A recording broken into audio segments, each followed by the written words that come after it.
Hey everybody, I'm Yvonne with Back to Earth Creations, and in this video I want to show you how to make this Romanov style Byzantine chainmail weave, but with a stretchy twist. So in one of our previous tutorials, I had gone over doing this design for a pendant using a 10mm bead and the same size rings that we'll be using today.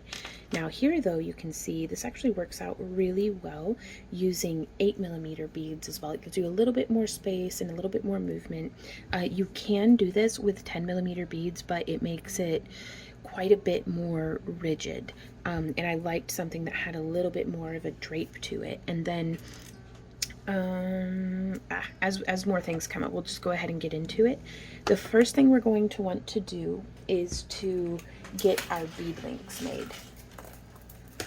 And so to do that, I've got like a couple of different projects here all set up. So let me shuffle a little bit. I hope I don't knock that over. That'll be fun.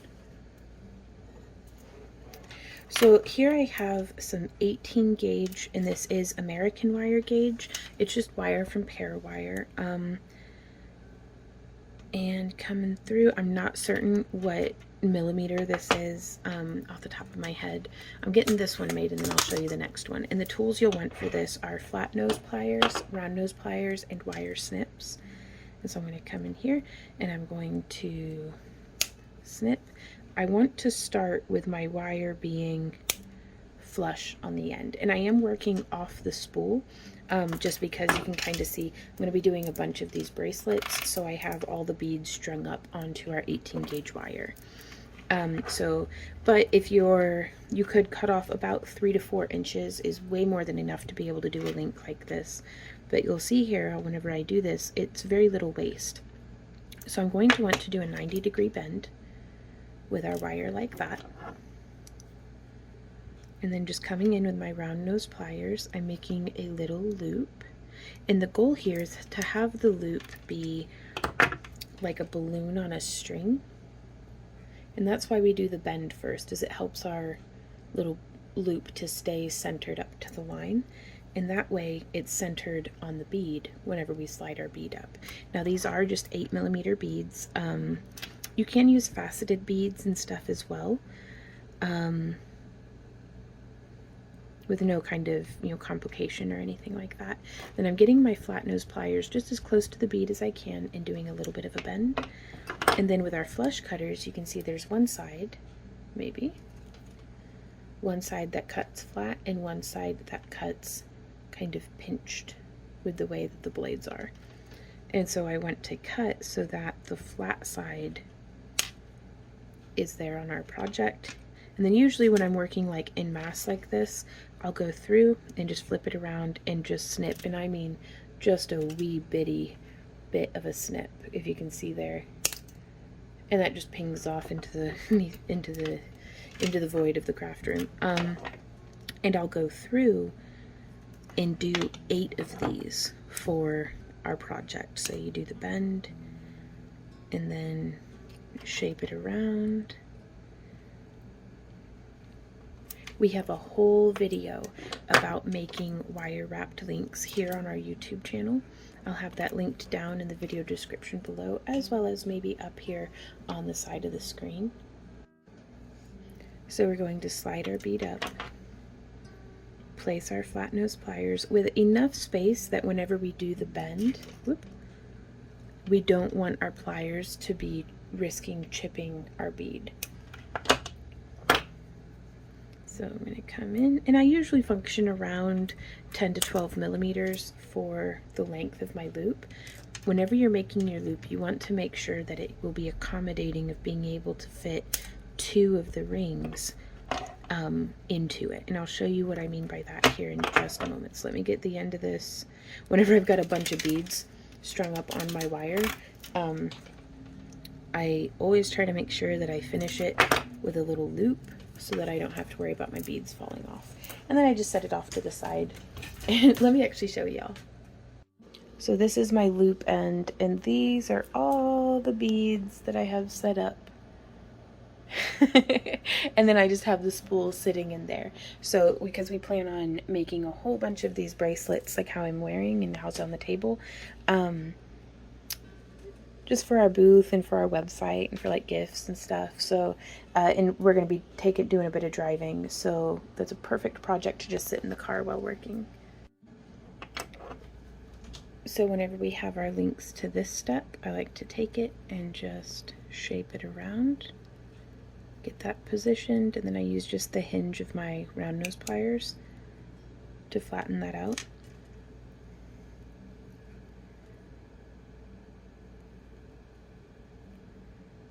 I actually think this design would look really cool with some lampwork beads, but that's just me.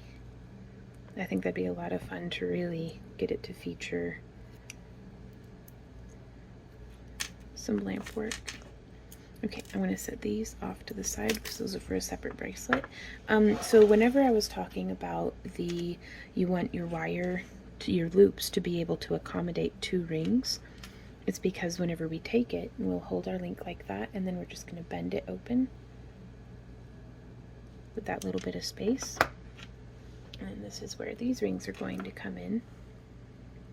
And I'll show you in a moment how to set one of these up. But if you're crafting along with me, we're just making the loops right now. So you'll want to be able to fit 2 of the rings into the loop with some nice room for wiggle and movement. That way you don't have to worry about it getting like jammed up.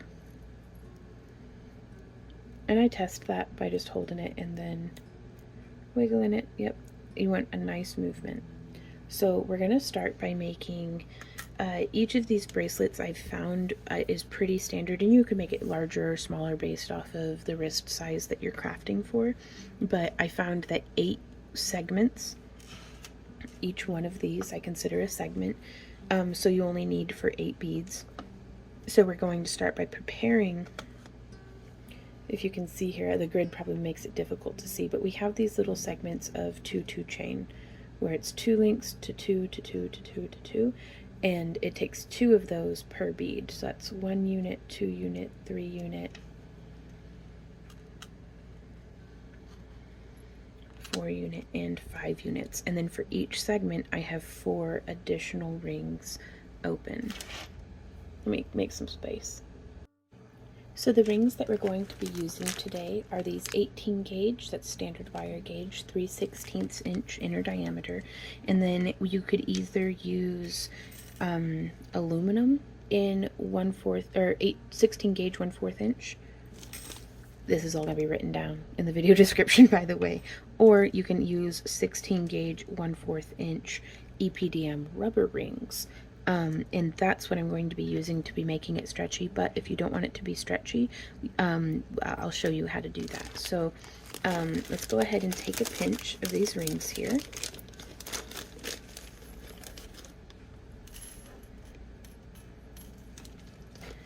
And actually, I have a little reference card. I buy my rings from Chainmail Joe on Amazon. There's a link down in the video description below. But with all of my orders lately, I have been getting like these, or well, whenever you get like a 1 pound or half-pound bag, one of these is included. And so for our main ring size, we are using 18 gauge, which is 1.2 millimeters.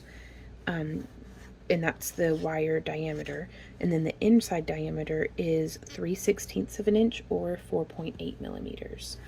So that is the size, and this chart's super helpful too for if you have some rings and you're not certain what size they are. You can line them up in position and be like, which one does it fit best? And I think this is just such a handy little resource to have on hand. And so the other ring size will be 16 gauge 1/4 inch, so you can see how that lines up. And so we're going to start by opening, how many do we open? I don't recall. I think 6. No, I think just 4. Okay, well, we're gonna open 8 actually. Oh my gosh. So let's open 8, and the way that we're doing that is I am just opening just like so.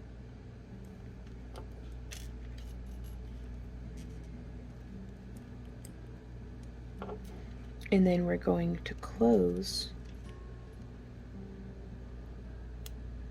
which if you would like a more in-depth demonstration and description as to how and why about ring closures, I do recommend checking out our Byzantine pendant tutorial, because I go really into that, but I'm kind of glossing over it today because we have so much weaving to do together and I'd like to kind of get to it. And I do recommend that other project first, just to kind of ease yourself into it. You know, it's easier to make a pendant where it's one segment than it is to make a bracelet where there's 8. So I like to, especially whenever I'm teaching, I like to set up very, very achievable bite-sized pieces of a project. Okay, so we have this section of 4 and then closed, and then here we have 2. So on our first ring, I'm going to put, there's 1, 2, 3, and 4. And then I'm going to close. And I'm going to hold on to that ring that we just closed. I'm going to risk zooming in just a little. I still want to stay in frame, but I want you to be able to see what we're doing. And then hooking the next open ring through all 4 that were closed initially. Then we're going to go ahead and close that, butterflying that open until it's a little bit of 2-2. We're going to take another open, hook it through just 2, and then hook, and close. And then I'm going to grab onto that, and I'm going to hook another open through all 4. Oop, I missed one. And if it gets weird, I'm going to open it up just a little bit more. I'm going to make sure I'm relaxing my hands, and I'm going to hook through these 2 here, and then these 2 here. And I just want to get it, however you go about doing it, the goal is to get this segment. And so you could also do it where you're just using nothing but open rings and you close the first 2 and then hook and just add it on, like adding on 2 rings at a time. That's perfectly okay as well. So what we're going, normally what we would do to get a little Byzantine segment like this one here, which again, this is another reason why I recommend practicing this first, is because it'll help familiarize you with, like if that's the beginner one, this is the intermediate, because it does get a little tricky. So normally we would come through and we would butterfly those 2 rings on the end, boop, boop, just like opening a book, and then we'd push them up, and then we'd spread that open, and then we'd hook a ring through, and that holds that into that shape. And then we'd close it, and then we'd take another one and hook it through and close it.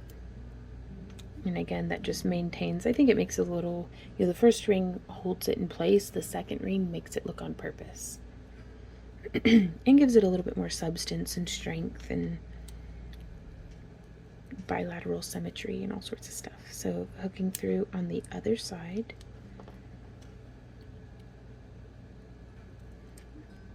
And again, if this is tricky for you, I do recommend a beginner Byzantine tutorial. They will be linked down in the video description, and just so that you'll want to be very well versed in how to do this before getting into the tricky juggle of incorporating the rubber rings. So we'd have 2 segments like this, and I'm actually going to use one of these beads from earlier, and we'll open up that loop on the bead and then hook through just the centermost rings, and then I'm going to give that a close, come around, open it on the other side, and then I've got some segments already set up here, and you would just hook through right there in the middle And I like to go through and whoop, do this step on all of my beads first, so that I have these like bead with this stuff hanging off. And then again, this is to make this style that I'm wearing of a traditional Romanov weave, which with the 8mm, sometimes I'll get a little bit of twisting on the frame.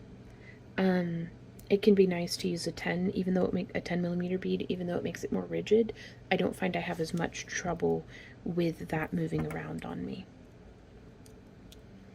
And so we're going to open up our 16 gauge 1/4 inch ring. Numbers are, converting numbers into words is real hard for me today. I'm sorry, guys. And we're just going to hook through those two ends, making sure that there's no twist in our Byzantine. And what that would look like is, you'll notice, because it won't be quite correct. Like, it'll just be kind of hard to thread through. So we're just coming up, and we'd hook through there.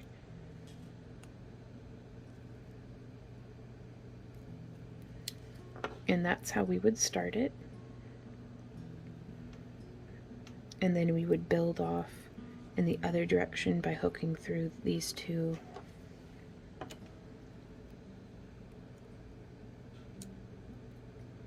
Just hook and hook. And that makes, woo, we jumped off of there, didn't it? And so that's one segment. And then we would just attach on, pretend like there's a bead in there with me for a moment. So we'd just attach through that one and attach through that one, and then close it. And so that's how we achieve this design. We just do that over and over again. And so now what we're going to do though is with our stretchy rings, I am going to go through, and remember we set up the 8 and the 6, the 8 open and the 6 closed, and we made our little 2/2 chain segments. So if you're crafting along with me, you may want to go ahead and pause the video and get up to this point in the design. And then we will continue on by opening up the loop on our bead, and we're just going to hook through those 2 centermost rings. And so you can see that's how it looks.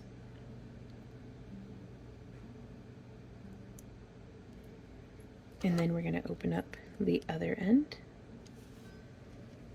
and attach just those 2 centermost rings. Now I'm doing it, I'm showing y'all how I do it, and this is just one of many ways, but I do personally prefer to already have all of the segments up to one point, and then I can come through and do the next step on all of the segments. But if it's more if it's more enjoyable for you to do one complete unit and then start back at step 1 for the next segment, then do that. There is no right or wrong way for this. And also, it's not all just about time efficiency.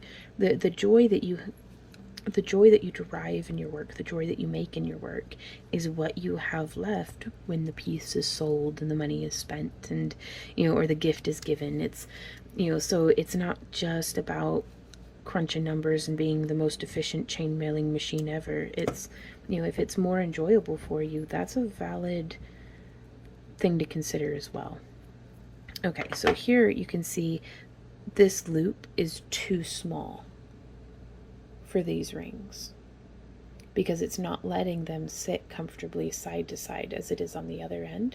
And so I'm going to try to get that where it's not blurry. Come on, camera, thank you. And so no matter, that's just not big enough. So that's okay. I'm going to make messes. I'm going to go ahead and just rewrap this loop.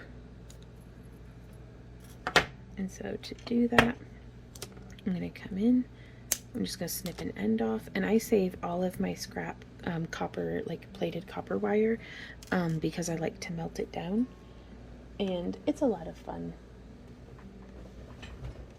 But I've also, in the past, I have saved it and sold it to like a recycling company, you know, like for scrap metal. So I'm gonna go ahead and snip off just kind of a estimated bit.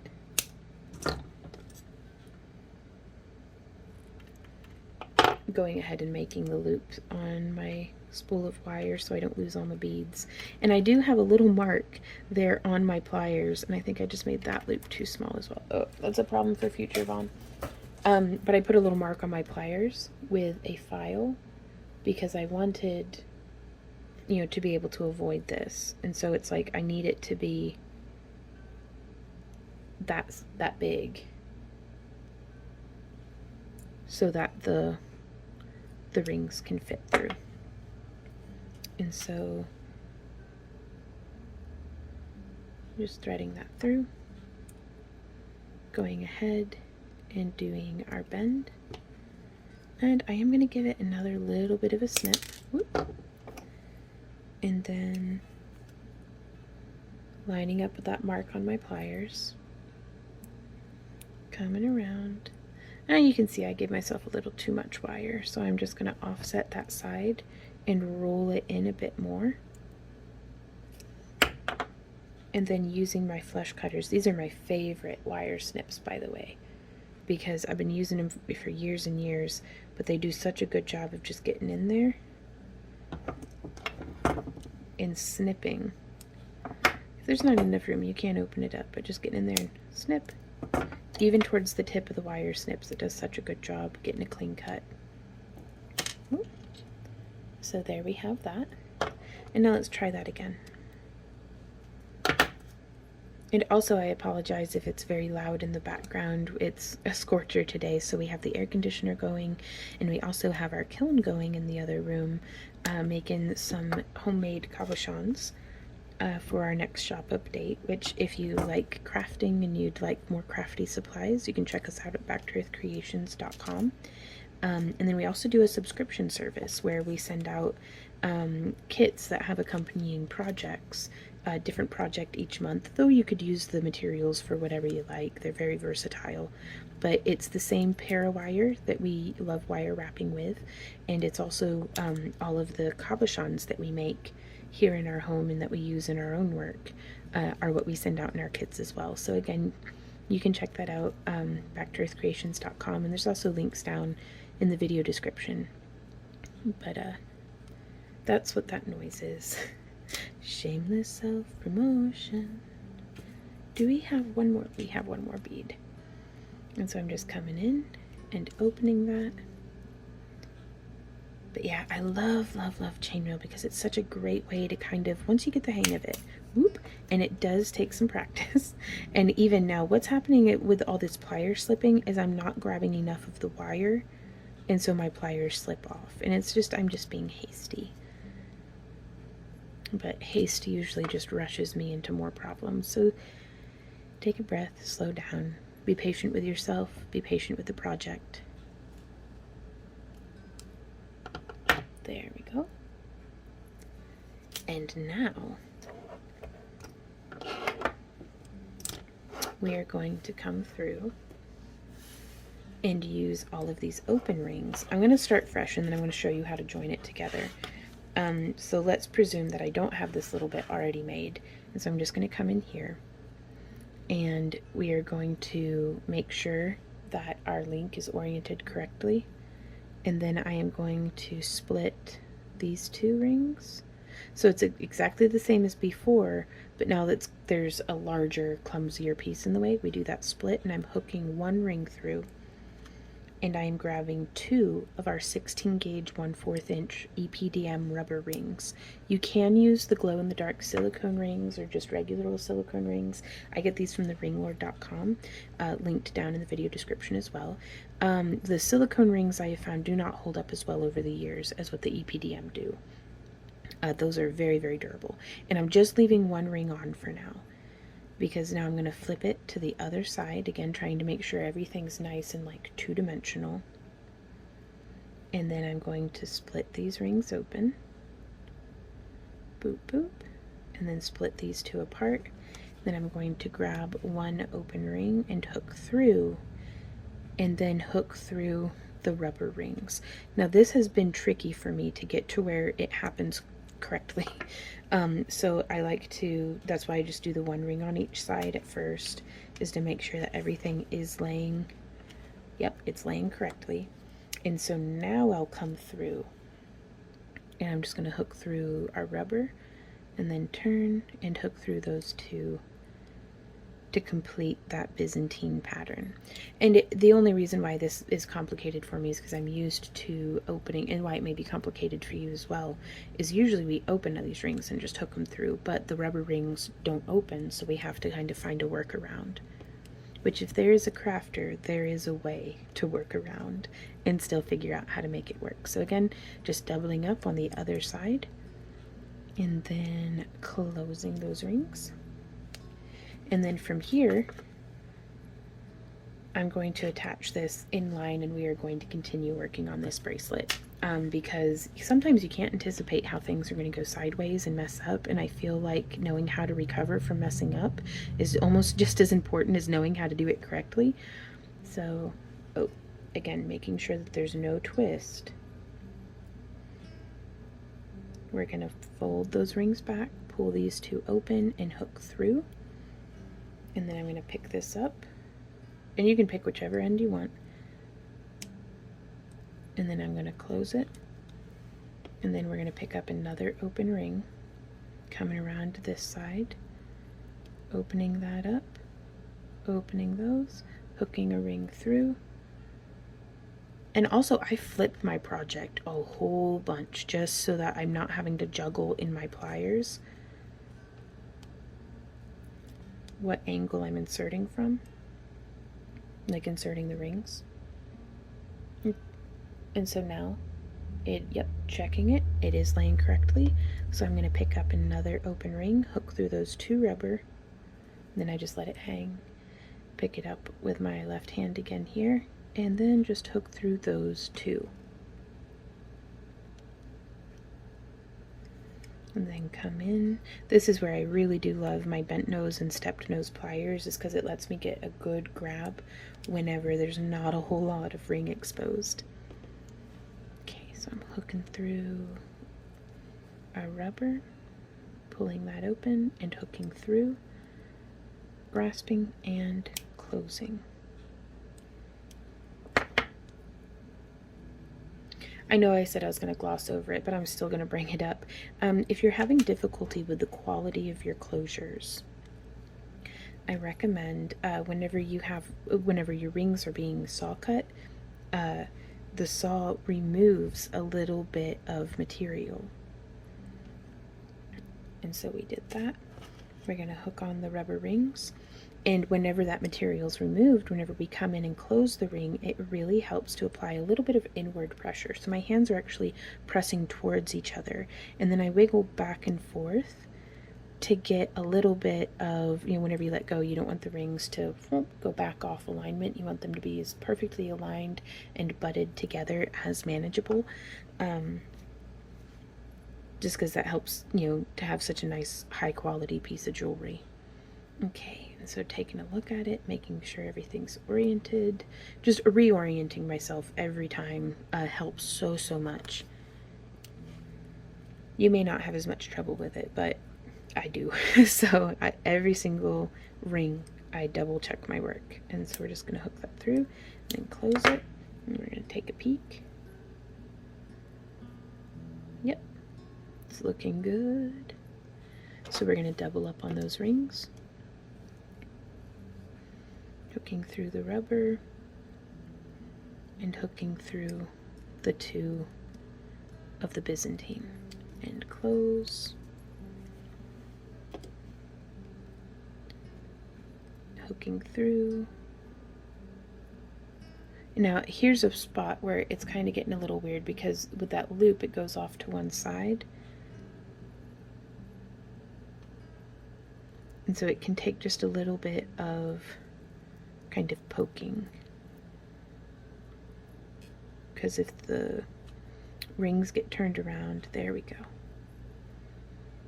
So just poke it a bit, poke it a bunch, and see how that goes. When in doubt, poke it out. So there's that. I actually think I have a preference of, I'll show you what my preference is on the next segment. So hooking through here, grabbing 2 rubber rings. You could just do 1 rubber ring, but I find it, you know, why not double up and make it that much stronger and that much more durable? But the balance that I'm trying to find is between the strength and integrity of our metal rings versus the strength and durability of our rubber. So I could use thicker or more rubber rings if I were using maybe a stainless steel chainmail ring, jump ring. Hooking through, and close. So again, we're coming along quite nicely now. We can test the stretch, which I dig. But yeah, my preferred method is to come through.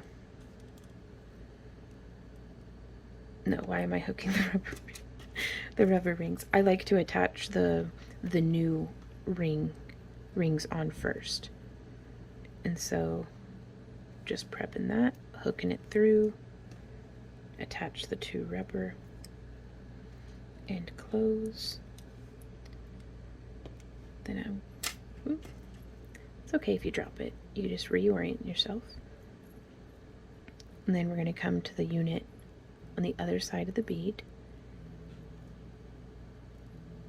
Open those up, spread those apart, hook it through, bring these rings up and hooking through, and then closing. And then now we can check and see how it's laying.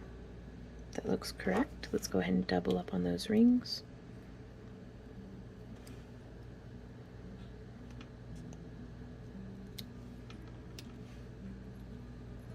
Hooking through the rubber and hooking through both metal. And you want to make sure that you're not like hooking through the other ring. You want them to just be sitting next to each other. And if you ever have any doubts, just completely removing your ring, reorient yourself, and then come back in. And then give it a close.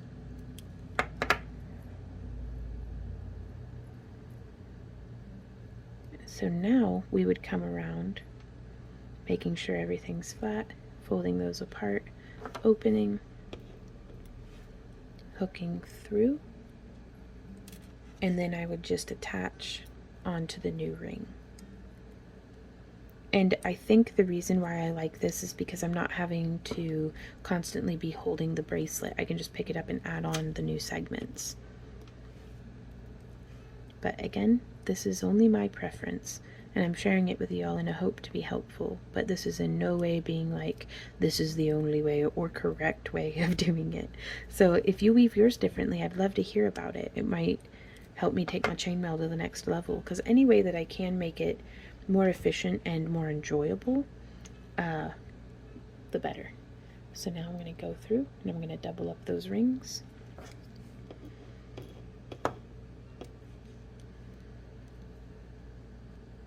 Hooking through and hooking through, and then closing.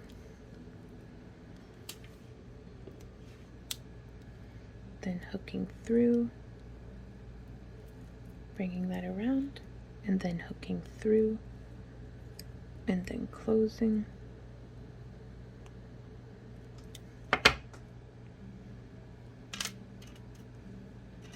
Coming along nicely. Just 3 more segments, and I am doing this in real time with you guys. You can pop the video into 2 times speed, or jump ahead, or however you like, but my heart is always with the beginner, and I really hope that if I miss demonstrating something effectively the first time, maybe I'll get it right in one of the next times within the same video. So hooking through, closing. And that click noise that you might hear sometimes whenever I do the rings is just the ends of the metal past each other as I align them, and that's a sign that I am pushing together. I like hearing the click. It lets me know without looking at it that I'm doing good. And my eyesight isn't necessarily what it used to be, but that's okay as well. And sometimes I'll come across a ring like this where the ends aren't quite as lined up as they could be. That's okay. You just bonk, bonk, bonk. Do the pet test and get it lined up. It doesn't have to be perfect, but on chainmail, once you know the patterns, there's really not much to I'm not going to say that there's not much variation, because there's always variation, but it's your basic technique, like foundational techniques, are just opening and closing your rings well. And and that includes not pinching the wire and marring it, and having nice lined up ends. And those things aren't the end of the world. There's always workarounds. Like you could always tumble your work, or something like that. Which, to draw attention to that, if I were to tumble this piece, I would tumble it when the units are just their little segments, because I don't necessarily want to send my beads through being tumbled, because that can mess up depending on I use Sunshine Burnishing Compound and stainless steel angled shot from riogrande.com in a rotary tumbler, and that will totally wreck the finish on any softer beads. So like these are jasper, I think, and so I definitely wouldn't put those through my tumbler. Now if it were something like amethyst or quartz or carnelian even, I might risk it, but it's also I'd rather not risk it. So that's, and if I were using anodized aluminum for this, I wouldn't even bother tumbling, because that just kind of beats off the like the percussive, repetitive bludgeoning of the stainless steel shot. I mean, that's what it's supposed to do, but it does wear off the anodized coating. Same thing for enameled copper. Though the enameled copper, I think, holds up better in the tumbler than anodized aluminum, I still, if I paid extra to have my rings be anodized or enameled, I don't want to risk any sort of complication for that. For risk of, scuffing it up or denting it or chipping it, or, however. So I hope that was helpful to you if you were trying to figure out whether or not you should tumble your pieces, and if so, then when would be the best time, like in the construction stages. Now the EPDM rubber, I don't think gets bothered at all by tumbling, but don't quote me on that, because it might just be, is it neoprene? Ow, ooh, that went under my thumbnail. Oh, I hate that. Chainmail's dangerous, y'all. Do do do do do do do do do. Dance break.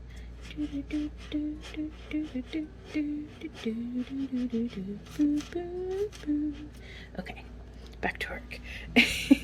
Sorry, y'all. I have a song in my heart this morning. So coming through, opening up the links, splitting them open, hooking through, and then adding, ooh, oh no, I got two different sizes of rings in here. Oof. Well, it's all right. We'll just get them separated out.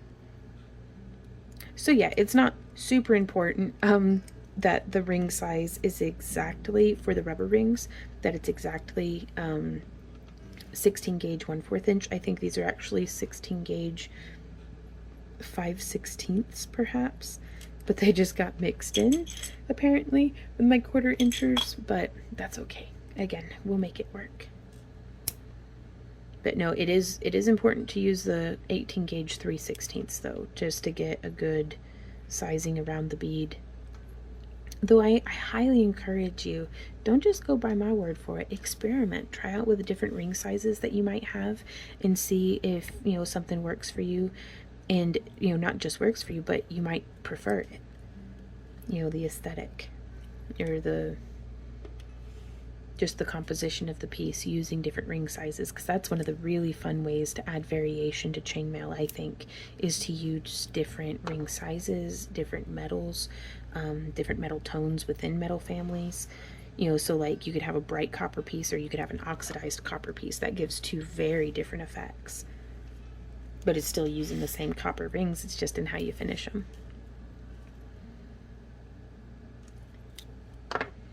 Ooh, and another one, this would look so sharp, you guys, if we used square cut rings. Now, that was a term that was always really confusing to me, because it's like, what do you mean square? It's round. The ring is still round, but the wire that the ring is made from on square cut rings the wire is square. And it gives such a sharp look, y'all. And I like those in stainless steel, mostly because I think I've only ever been able to find them in stainless steel. But we could probably make some of our own with square copper wire.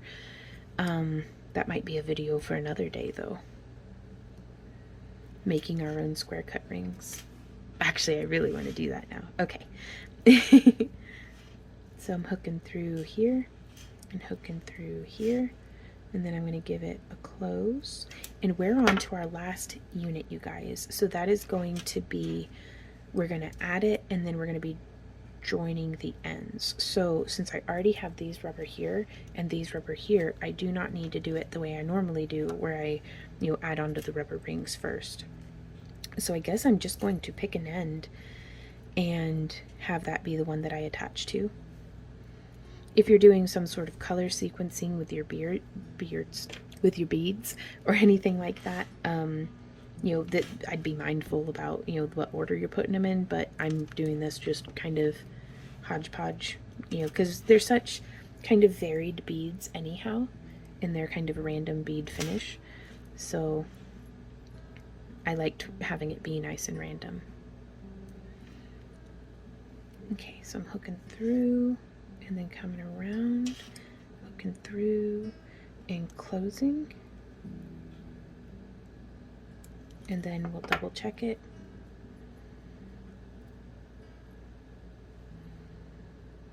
Yep, that's looking pretty good. This is such a great way to get a squared off corner as well.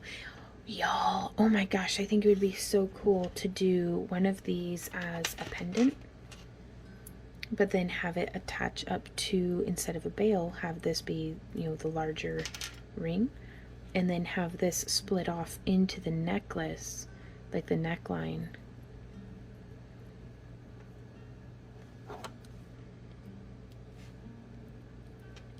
Like I'd come this way, and this would attach to like a 6mm, and then I'd have another Byzantine, and then a 4mm, and then a smaller Byzantine. We'll have to do a tutorial on that design too, y'all. Okay, so here I have hooked one ring through the end of our Byzantine, and I'm going to just lay my hand flat and travel it around, and then fold this up and hook through, because I don't want there to be any twists in the bracelet. Okay, so I'm going to grab this. So, and I'm actually going to turn the bracelet inside out just so I can do what I just did with it still in the same spot. And really there is no inside or outside on this design right now. Hooking through and then coming around. Whoop, there goes the ring. That's okay, we'll just do it again. And then dropping that one, splitting them apart, hooking through, and then hooking through, and then giving it a close. Now I only have one ring on each of these because not gonna lie, I didn't really trust myself to get it right off the bat. And it actually looks like we could benefit from adding a 9th segment to this, but let's see how it holds up going over. I don't have particularly petite hands. Like, I've sized down a lot of jewelry for other folks that I've made for myself, but I mean, I've also sized up a lot of jewelry too. So I always keep that in mind, that, and also you could have two people with the exact same wrist size, but with two very different preferences. I prefer sometimes a loose bracelet, whereas my niece really prefers a nice snug bracelet because she doesn't want it moving around on her all the time. So that's always something to take into consideration if you're making a gift for a friend, or if, oh my gosh, that looks so pretty. I like that with the, we're gonna have to do something where this is like a sun catcher done on like a circle ring with like another thing and okay. Sorry, I love working with chainmail, y'all. And it's been a minute. I've been doing a lot of wire wrapping lately, but really digging chainmail more and more here lately, just because I think I had such a nice break. So this is me cramming it over my hand, and it sits nice and snug, not too snug. We can straighten up those Byzantine that got a little rolled when I was cramming it onto my hand. So like this is something that I would really enjoy if I were having like a particularly active day and I didn't want my bracelet flopping around on me. So, and the way that we finished this one with the solid metal rings, because we would continue it very much in the same manner, but then I just finish it with a 1-2 chain of the same size rings. I just used the small rings to double up and do the chain, and then here I have a clasp added. So now one of the things though that I'm trying to decide for myself, because there you can hook it anywhere along that extender.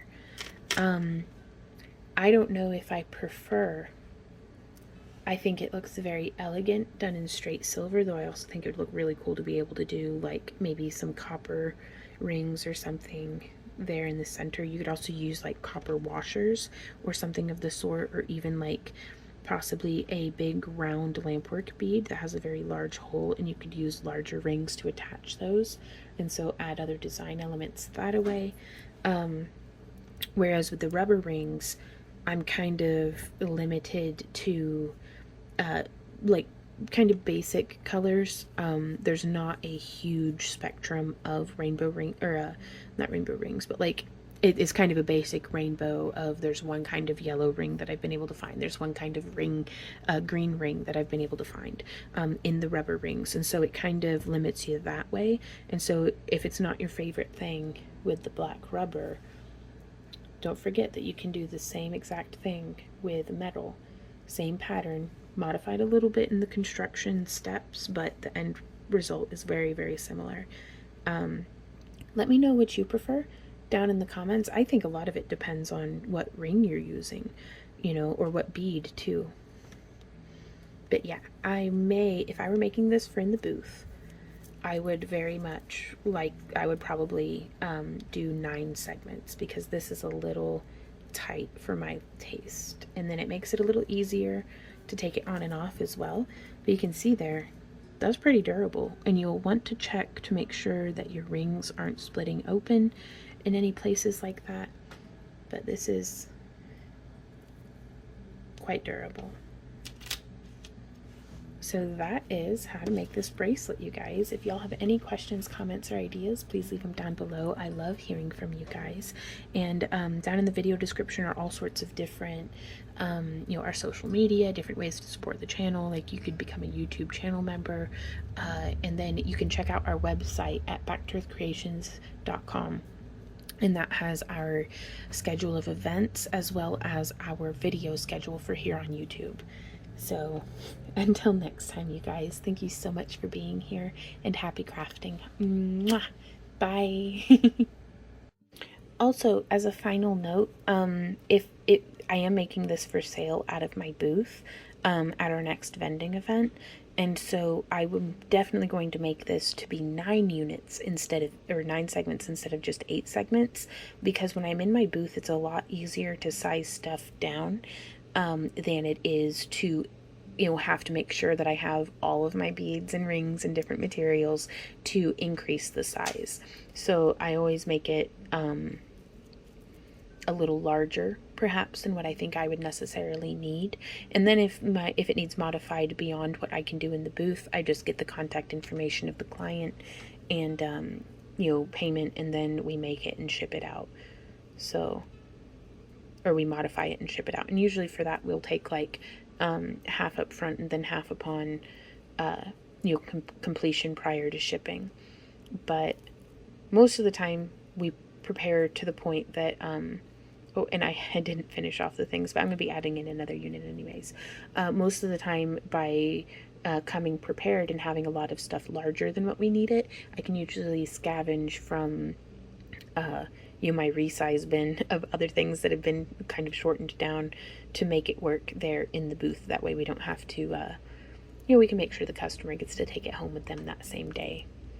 So again, I hope that this was helpful to you guys, and until next time, happy crafting. Mwah! Bye for real.